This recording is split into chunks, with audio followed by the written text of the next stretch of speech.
যুক্তরাষ্ট্রের আর্থিক নিয়ন্ত্রক প্রতিষ্ঠান সিকিউরিটিজ অ্যান্ড এক্সচেঞ্জ কমিশন টেসলার কর্ণধার ইলন মাস্কের বিরুদ্ধে মামলা দায়ের করেছে।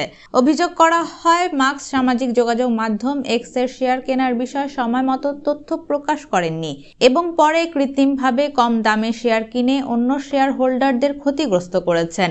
বুধবার 15 জানুয়ারি এক প্রতিবেদনে দেশটির সংবাদ মাধ্যম CNN নিউজ এ তথ্য জানায়।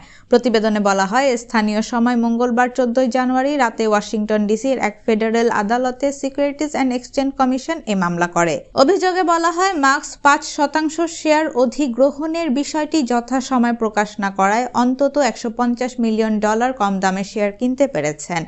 মাস্ক 2022 সালে $44 বিলিয়ন টুইটার কিনে সেটির নাম পরিবর্তন করে এক্স রাখেন।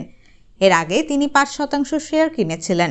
আইন অনুযায়ী এই ক্রয় সংক্রান্ত তথ্য জনসাধারণকে জানানো বাধ্যতামূলক। SEC দাবি করেছে, মাস্ক 11 দিন পর এটি প্রকাশ করেন, যা নির্ধারিত সময়ের অনেক পর।